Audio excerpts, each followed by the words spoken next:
আসসালামু আলাইকুম। আশা করি আপনারা সকলে অনেক অনেক ভালো আছেন। তো আলহামদুলিল্লাহ আল্লাহর রহমতে আমি অনেক ভালো আছি। তো আজকের আবারও আসলাম নতুন একটা কবুতরের ব্লগ ভিডিও নিয়ে।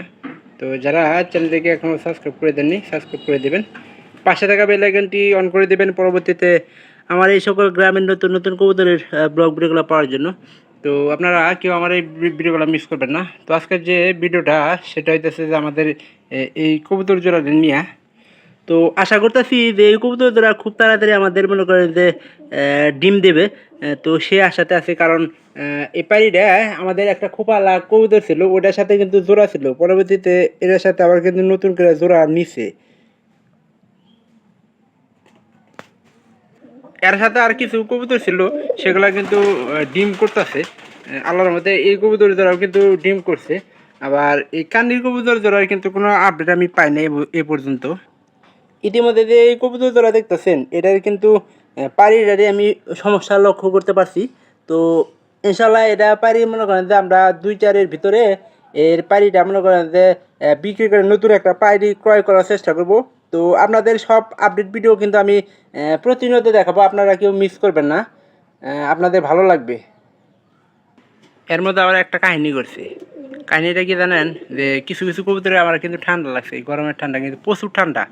তো এটা কিন্তু আমি কী করতেছি, বর্তমানে হিস্টাসিন একটা ঠান্ডার ওষুধ আছে, ওইগুলাই কিন্তু বর্তমানে খাওয়াইতেছি।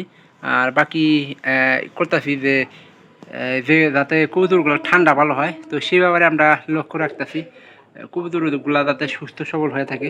আর কবুতর সুস্থ সবল হলে আপনার কবুতর পালনের লাভ আছে। আর যদি অসুস্থ থাকে সেক্ষেত্রে কবুতর পালনের লাভের চেয়ে লসই বেশি। তো অবশ্যই ভিডিওগুলো আপনাদের কাছে একটুখানি এলে ভালো লাগবে। আর যারা যেখান থেকে কবুতর ভিডিওগুলো দেখতেছেন অবশ্যই কমেন্ট করে জানাবেন যে আপনারা কোন থেকে ভিডিওগুলো দেখতেছেন।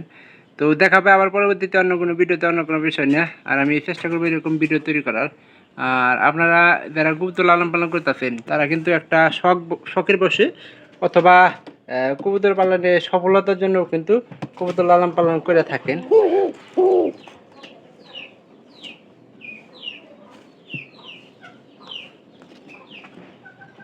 এটা কি পাখা ছাইড়ে দিল নাকি? কয়েকদিন ধরে আমি দেখতেছি এই যে কবুতরটা ঠিক মধ্যে মনে করেন যে পাখাটা এই যে বর্তমান ঠিক আছে, কিন্তু পাখা ছাড়িয়ে দিলে এটা কিন্তু অতিরিক্ত গরমে এরকম হয় যে কবুতর কিন্তু শরীরে শক্তি পায় না, পাখা ছাড়িয়ে দেয়। তো এটা তো বর্তমানে রানিং আছে, এটা বর্তমানে বাচ্চা ডিম একটা ফুটছে এলো, এখন বর্তমানে আবার ডিম করছে, বাচ্চা ফুটবে ইনশাল্লাহ। তো ভালো থাকবেন সবাই, দেখা হবে পরবর্তীতে আবার অন্য কোনো ভিডিওতে অন্য কোনো বিষয়ে।